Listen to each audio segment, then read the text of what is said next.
lancement de la campagne électorale le 11 mars dernier, Idriss Déby parcourt les villes et villages pour présenter son programme de gouvernement à ses compatriotes.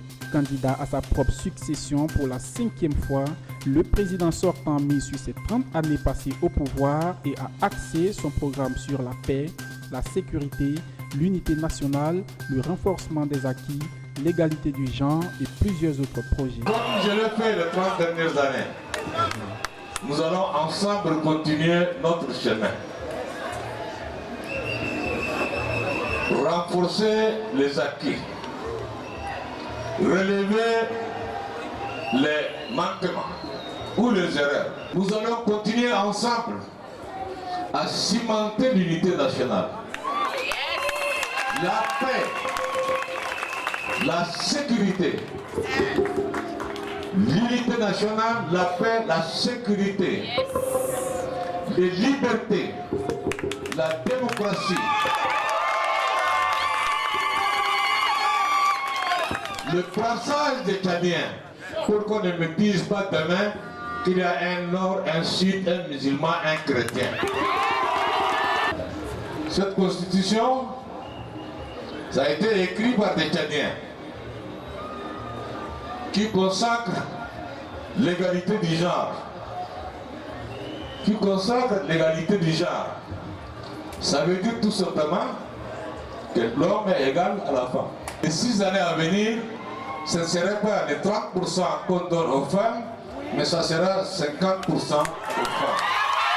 Il les a appelés à sortir massivement le jour du vote pour porter leur choix sur sa candidature.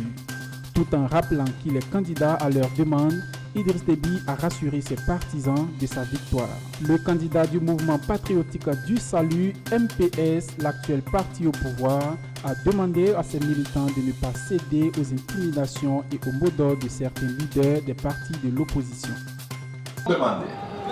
Les jeunes m'ont demandé. Les partis alliés et mon parti, le parti auquel moi j'appartiens, m'a demandé encore d'être candidat. Et j'ai accepté parce que je suis au service de la nation et au service du peuple italien.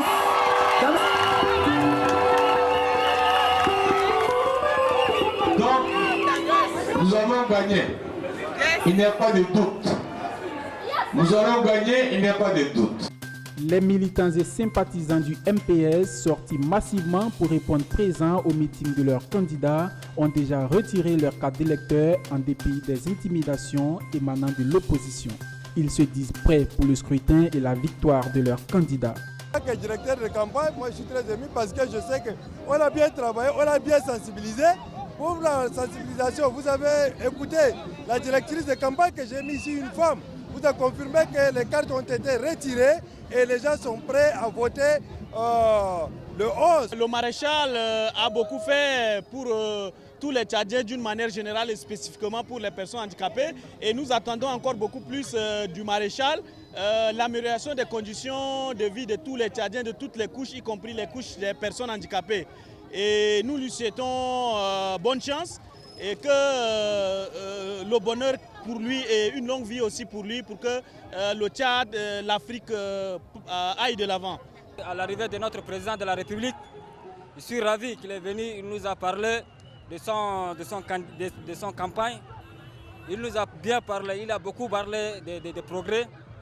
On remercie le président de la République que cette année, qu'il soit premier tour, notre président remportera premier tour. 10 candidats ont été retenus, mais seuls 6 sont toujours dans la course à la magistrature suprême. Le candidat Yaya Diallo Djero est en fuite depuis son arrestation manquée à son domicile les 27 et 28 février dernier. 3 autres candidats, dont l'opposant historique Saleh Kebzabo, ont décidé de boycotter ces élections présidentielles. Ils dénoncent l'absence de transparence du processus électoral et soutiennent que les conditions ne sont pas réunies pour assurer un scrutin crédible et transparent. Par conséquent, l'opposition est presque inexistante sur le terrain depuis le début de la campagne. Pour plusieurs observateurs politiques, cette élection présidentielle est sans enjeu car Idriss Déby en serait le vainqueur. Reste à savoir à quel pourcentage. Michael Kona, Mediaflex News.